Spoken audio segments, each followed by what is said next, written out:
네, 오늘 성경 말씀 보시겠습니다. 요한복음 1장 14절 그리고 16절부터 17절입니다.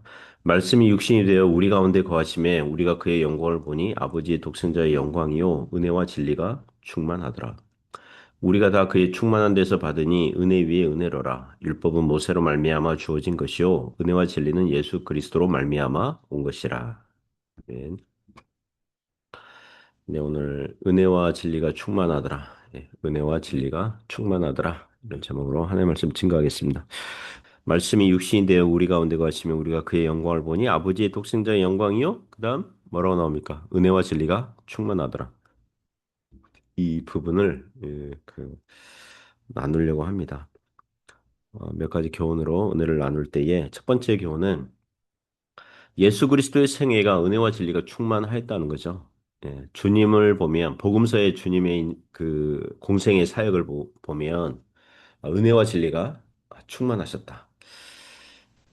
어, 사도 요한이 그리고 제자들이 사람으로 오신 성자 하나님을 보니까 예수님을 보니까 아버지의 독생자의 영광이라고 해놓고 추가하죠. 그분은 은혜와 진리가 충만하였다. 누구든지 예수님을 만나고 보고 경험하면 그분은 은혜와 진리가 충만하셨음을 알았을 것입니다. 물론 그 당시 종교 지도자들 그룹, 믿지 않았던 대제사장들, 바리새인들, 서기관들 그리고 권력자들 있죠. 헤롯 당과 사두개파 사람들은 예수님의 은혜와 진리들을 애써 외면하였습니다. 은혜라는 단어를 혹자가 이렇게 정의를 내렸습니다. 자격 없는 자에게 베푸시는 하나님의 일방적인 호의. 예. 하나님께서 죄인들을 마땅히 형벌을 내리시고 다 죽이셔도 사람들은 할 말이 없었을 거예요. 그 중에 회개하고 믿는 자들을 구원하시기로 작정하셨을 때 그것은 은혜의 시작이었습니다. 히브리서 4장 16절에서 하나님의 보좌에 대한 설명을 때를 따라 돕는 은혜의 보좌라고 부르는 것은 이상한 일 아니었습니다. 예수께서 공생의 사역 시작하셨을 때 그 당시 사회 밑바닥층 대부분 어부들을 제자로 삼으셨거든요.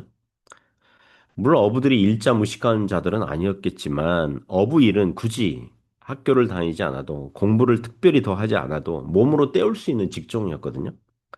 그와 같은 자들을 부르셔서 사람 낚는 영적인 어부들이 되게 하신 것입니다. 못 배운 자들도 얼마든지 하나님께서 사용하시는 은혜를 주실 수 있다는 것입니다. 그리고 제자들 중에는 세리마태가 있었죠. 세리마태. 식민지 나라에서 세금 징수원으로 산다는 것은 같은 백성들로부터 비난과 멸시를 받는 일이었습니다. 같은 동족의 등에 칼을 꽂는 것과 같은 짓을 한다는 비난을 많이 들었을 것입니다. 그리고 같은 제자들 중에는 열심당 시몬도 있었습니다. 열심당 소위 민족 해방주의자들이죠. 독립투사와 같은 자들입니다. 열심당이 하는 일들은 그 당시 그 이스라엘을 지배했던 식민지로 삼았던 로마 군인들 그리고 로마에 협조하는 유대인들을 테러하는 일들이었습니다. 우리나라 일제시대 때 독립운동을 하던 사람들과 같은 그런 종류였을 거예요. 그런 사람도 제자로 삼으셨는데 상상해 보십시오. 열심당 시몬이 예수님의 제자가 되고 보니 자기 제자 그룹 안에 전직 세리 마태가 있는 걸 알게 되었을 겁니다. 처음에 서로 얼마나 서먹서먹하고 정서적인 거리감과 이 적대감이 있었겠습니까? 그런데 예수님 안에서 세리와 열심당이 하나가 되었습니다. 하나가 될 수 있습니다. 예수님 안에서 하나가 될 수 있어요. 오늘날 한국교회 안에서 좌파와 우파, 정치색이 다른 교인들이 서로 비난하기 바쁘죠. 그러나 그리스도 안에서 복음의 은혜를 받으며 하나가 되고 얼마든지 연합할 수 있는 것입니다.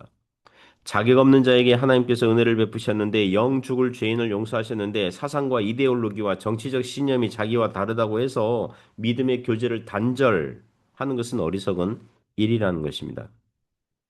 그리고 우리 주님은 공생의 지상사역 하시는 동안 온갖 병든 자들을 만나시고 고쳐 주셨습니다. 중풍병자들, 열병에 걸린 사람들, 나면서 못 걷는 사람들, 열두의 혈루증으로 그 아픈 여자 그리고 귀신 들린 사람들 심지어 죽은 자들까지도 고치시고 살려내셨습니다.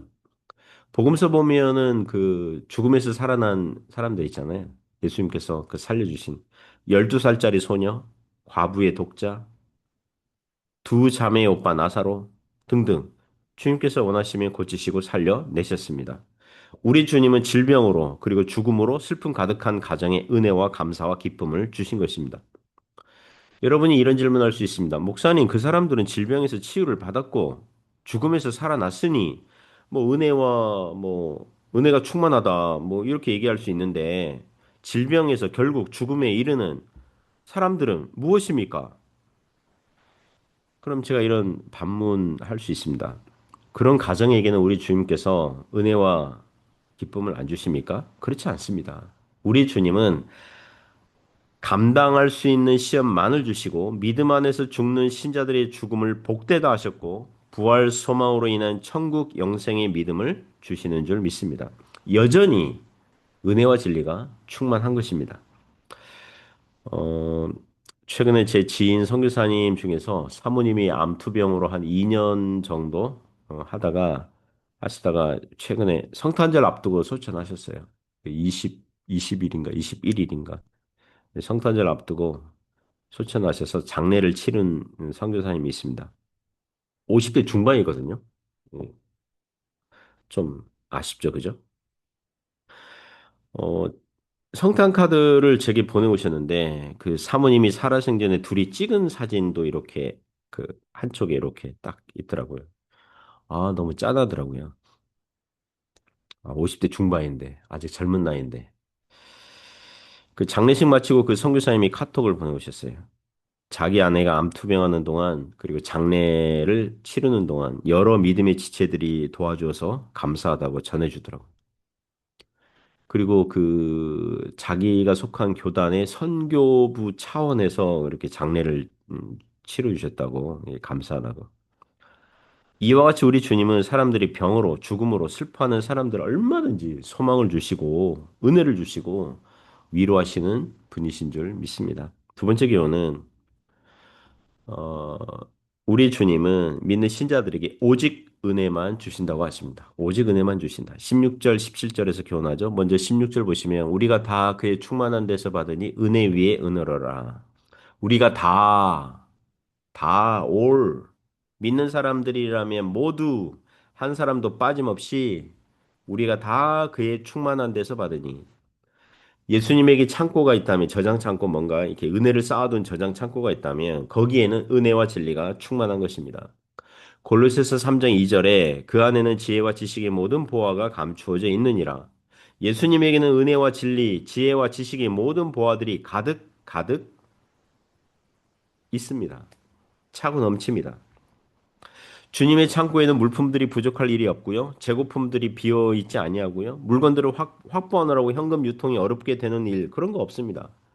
믿는 신자들이 무엇을 구하면 합당한 그 무엇을 구하면 인간의 유통업들은 새벽 배송이다, 총알 배송이다, 당일 배송이다, 힘들어하지만 우리 주님은 즉시입니다. 즉시 편재하시고 무한하시고 영원하시고 은혜로우시고 능력이 많으신 분께서 하나님의 때에 하나님의 주관하시는 방법을 따라 즉시 응답이 되는 것입니다. 복음서를 보면 예수님께서 사람들을 고쳐주실 때 즉시 고쳐주시거든요. 즉시 시간 질질 끌지 않아요. 어떤 은사주의자들처럼 뭐 은사 집회 뭐 3, 4일 뭐 집회하면서 그 뭡니까 마지막 시간대까지 이 막 이렇게 기대감을 증폭시킨 다음에 허탕치게 하고 허탕치는 일 그런 거 없습니다. 여러분 기독교에는 희망 고문 이런 거 없습니다. 최근에 어느 형제가 자기 그 비즈니스 하는데 아이템 어 그 소개하고 하여튼 이렇게 발주를 하고 이렇게 시도를 하는데 2년째 계속 목사님 희망 고문 2년째입니다 그러더라고요. 희망 고문 2년째입니다. 통장 잔액은 거의 바닥을 드러내고 있습니다. 이렇게 하소연하더라고요. 세상은 사람은 그럴 수 있어요. 그러나 믿음은 바라는 것들의 실상이에요. 하나님께서 약속하셨고 신자들로 바라게 하시고 소망과 믿음을 주심으로 걸어가게 하시는 것입니다. 물론 간혹 간절함을 주심으로 답답함과 하소연하며 기도하게 하시긴 해요. 이 구절에서 16절에서 은혜 위에 은혜로라 이런 표현이 있는데요. 은혜 위에 은혜로라. 위에 은혜 위에 할 때 위에가 헬라어로 안티 그래서 대신에란 뜻이에요. 이전의 은혜 대신에 새로운 은혜. 자, 이거 무슨 뜻입니까? 우리 주님께서 신자들에게 새로운 은혜를 주시기까지 이전의 은혜가 마르지 않고 다하지 않도록 충분히 주신다는 거죠. 예를 들면 올해 25년도에 주님께서 우리에게 은혜를 주셨다면 26년에 새로운 은혜를 또한 주실 거예요. 26년도에 새로운 은혜를 주시겠지만 25년도의 은혜 또한 장래 우리에게 오는 새로운 은혜 못지않은 은혜로웠던 은혜인 거죠. 그래서 우리 주님은 믿는 신자들에게 오직 은혜들만 주시는 거예요. 예를 들면 이럴 수 있거든요. 이럴 수 있습니다. 2025년 너무 힘들었어. 그래서 26년 살아보고 27년 이제 살아보면서 25년도 그 은혜가 정말 좋았었구나. 이럴 수 있거든요. 되게 힘들었었는데 한 몇 년 살아보고 그때를 돌이켜 보면 야, 정말 그때 은혜였구나. 이렇게 그럴 때가 있잖아요. 그죠? 그래서 우리 주님은 믿는 신자들에게 오직 은혜들만 주시는 줄 믿습니다. 징계마저도 은혜고요. 우리가 하는 일이 안 되게 하시고 우리의 마음을 가난하게 하심도 역시 넓게 보면 우리를 유익하게 하심이니까 은혜라고 할 수 있습니다. 그런 과정이 없었다면 현재의 우리가 만들어지지 않는 것입니다. 그러므로 우리는 믿음의 눈으로 우리 주님께서는 우리에게 은혜만을 주심을 믿고 확신해야 하겠습니다. 17절은 구약 그 율법과 비교합니다. 율법은 모세로 말미암아 주어진 것이요 은혜와 진리는 예수 그리스도로 말미암아 온 것이라. 율법과 복음이 공통점이 있고 차이점이 있어요. 먼저 공통점은 복음이 은혜와 진리라면 율법도 은혜와 진리의 측면이 있어요. 율법도 하나님의 말씀이니까 로마서 7장 12절에서 말씀하는 것처럼 이르보건대 율법은 거룩하고 계명도 거룩하고 의로우며 선하도다. 구약 시대의 죄인이 자신의 의로는 자격 상실이니까 의로우신 하나님께 나아가서 죄 용서 받을 길이 없거든요. 그런데 하나님께서 어, 그 율법을 통해서 앞으로 오실 그리스도를 그림자와 모형으로 보여주실 요량으로 성전에서 가축 제물을 들고 와서 제사장의 중보 사역으로 용서 받을 수 있는 길을 열어 주셨으니 율법에도 은혜와 진리가 담겨 있는 거죠. 그리고 복음에도 십계명과 같은 율법 도덕법 준수하게 하시니 복음에도 율법 조항들이 있는 거예요. 그러나 차이점이 있어요. 예, 차이점이 있습니다. 그 역할이 다른데요. 율법은 하나님의 의의 기준을 지키라고 하므로 그것을 지키지 못하는 사람들을 정죄하고 하나님의 심판 아래 놓게 하는 그리하여 죄인들로 하여금 하나님의 심판을 받게 된 자신의 영적인 현주소 비참한 이 현주소를 깨닫게 함으로 정죄하게 함으로 복음으로 가도록 하는 것입니다. 그래서 고린도후서 3장 보면 율법 조문을 죽이는 것이요 정죄의 직분이라고 했고 영은 복음은 살리는 것이요 의의 직분이라고 했습니다. 그리고 갈라디아서 3장 24절 보시면 제가 성경 구절을 썼네요.